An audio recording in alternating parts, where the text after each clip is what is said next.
नमस्कार बंधुगण welcome to education point channel. तेज बंधुगण आपण फोन न्यू वैकेंसी नहीं आसी जो रही बहुत सारा गेस्ट फैकल्टीज रही डिफरेंट जिला मानक तेज आस देखा से पोस्ट मान विषय तार योग्यता कौन रोचे आवेदन प्रक्रिया कौन रोचे चयन प्रक्रिया कौन रोचे सब डिटेल्स यही वीडियो माध्यम कही रखी जमार भिडियोटी काटी काटी देखिए ना भिडियोटी शेष पर्यटन देखिए सब डिटेल्स जानीपारे। आपण मैंने बोर्ड मत देखुं लाइक करूँ शेयर करूँ सब्सक्राइब कर रखुँ जहाँद्वारा मत मोटिवेशन एवं एनकरेजमेंट मिल मुझे एमती न्यू न्यू अपडेट इनफर्मेशन आनीपारि।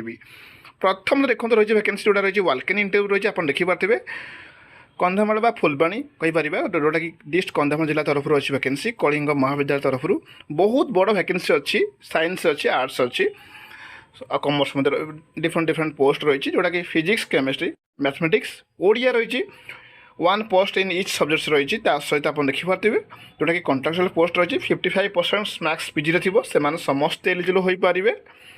आउ आईटी मत रही जो मैंने कंप्यूटर साइंस कोर्स करेंगे कि एमसीए करेंगे से समस्ते एलिजिबल हो पारे। नॉन टीचिंग अनेक वैकेंसी अच्छी जमीक अच्छी लाइब्रेरी अटेंडेंट पोस्ट अच्छी जो मैंने +2 करेंगे एलिजिबल हो पारे। आउ रहा स्वीपर बॉयज हॉस्टल रहा जो मैंने अंडर मैट्रिक अच्छा से समस्त एलिजिबल हो पारे। एठार कौन आवेदन प्रक्रिया ना 17/7/2026 अच्छी यार साक्षात्कार अच्छी कनसर्न डेट बिफोर टाइम रे सब डॉक्यूमेंट्स सांग नहीं ओरिजिनल जेरक्स कॉपी एवरीथिंग सब नहीं जी। नेक्स्ट देखो वैकेंसी रही जोटा कि Kalinga institute of engineering and technology तरफ रही वैकेंसी जोटा आप देखिपारे रही जाजपुर रोड एंड रही पुरी रही वैकेंसी रही जोटा आपने देखिपे जो डिफरेंट ब्रांचेस डिसिप्लिन रही mechanical civil engineering electrical computer science रही एंड माइनिंग रही जोटा आप teaching and non teaching both पाइबे असिस्टेंट प्रोफेसर एसोसिएट प्रोफेसर और प्रोफेसर रही पीएचडी करेंगे सहित टीचिंग एक्सपीरियंस थी ताहले से एलिजिबल हो पारे प्रिंसिपल बा प्रोफेसर पोस्ट से भाई एसोसिएट प्रोफेसर रही एवं असिस्टेंट प्रोफेसर सेमती रही जमीक बीटेक और एमबीए इन एनी डिसिप्लिन करेंगे ताहले से एक्सपीरियंस थी एलिजिबल हो पारे।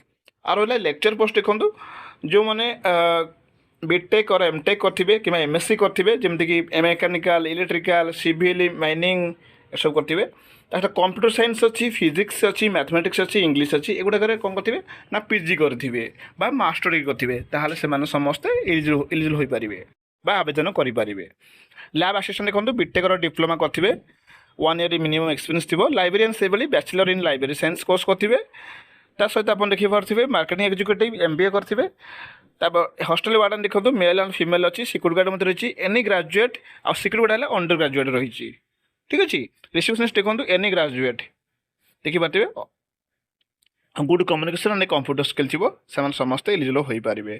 तो एठार आवेदन प्रक्रिया कौन रोचे सेमती किसी ना आपण ठिकाना आप केवल सीवी बा रेज्यूमटा पठेबे ठीक अच्छे। यापर जदि यही रिगार्डिंग किसी डाउट हुए ताले कमेंट बॉक्स में कहींपारे जोटा रही डिफरेंट जिला मानकर रही वैकेंसी आप देखिपे। तो देखो बालेश्वर जिला तरफ रही वैकेंसी जो आप देखिपारे एफएम ऑटोनोमस कॉलेज तरफ बहुत गुड वैकेंसी अच्छी वाल्क इन इंटरव्यू रही कौन से एग्जाम ना no exam no fee subjects botany chemistry commerce रही जोटा वीडियो आरंभ करी commerce geology IRPM mathematics Odia Urdu रही जोटा कि 21/7/2026 रही तार इंटरव्यू आउ डिफरेंट सब्जेक्ट्स रही जोटा कहूँ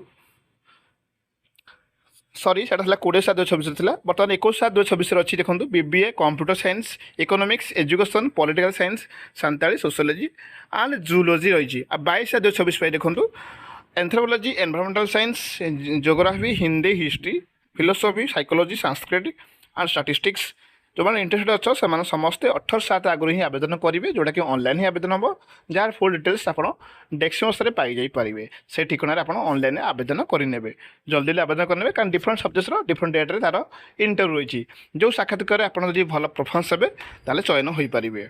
से देखो रही गवर्नमेंट ऑटोनोमस कॉलेज रही राउरकेला रही वैकेंसी जो आप ऑनलाइन ही आवेदन करेंगे जो बहुत गुड सब्जेक्ट्स रही वैकेंसी डिफरेंट सब्जेक्ट्स मानक ठीक अच्छे जार अच्छी 14/7 आगु ही आवेदन करेंगे। तेज देखो नेक्स्ट रही वैकेंसी देखो जोटा रही बालेश्वर जिले में रही वैकेंसी जोटा कि युधिष्ठिर हायर सेकेंडरी स्कूल रही वैकेंसी आप देखिपे अनेक सब्जेक्ट्स मानक रही वैकेंसी जार 15/7/2026 अच्छी इंटरव्यू रही साक्षात्कार रही ଯେଉଁଠି ସବ୍ଜେକ୍ଟ ଅଛି ଓଡ଼ିଆ ସବ୍ଜେକ୍ଟ ଅଛି ଗେଷ୍ଟ ଫ୍ୟାକଲ୍ଟିଜ୍, ହିଷ୍ଟ୍ରି ଅଛି, ଲଜିକ୍ ଅଛି ଆଣ୍ଡ ଇକୋନୋମିକ୍ସ ଅଛି। ଯେଉଁମାନେ ପିଜି କରିଥିବେ ସେମାନେ ସମସ୍ତେ ଏଲିଜିବଲ୍ ହୋଇପାରିବେ ଆଉ ଆଟେଣ୍ଡ କରିପାରିବେ। 55% ମାର୍କ୍ସ ଥିବା ରହିଥିବା ଦରକାର ପିଜି ଲେବୁଲ୍ରେ। ତା ସହିତ ସମସ୍ତେ ବାୟୋଡାଟା ସହିତ resume, passport size photo, identity proof everything ସାଙ୍ଗରେ ଓରିଜିନାଲ୍ ଜେରକ୍ସ କପି ନେଇକି ଯିବେ। ଯଦି ଏହାପରେ ଏହି ରିଗାର୍ଡ଼ିଂ କିଛି ବି ଡାଉଟ୍ ହୁଏ ତାହେଲେ କମେଣ୍ଟ ବକ୍ସରେ କହିପାରିବେ।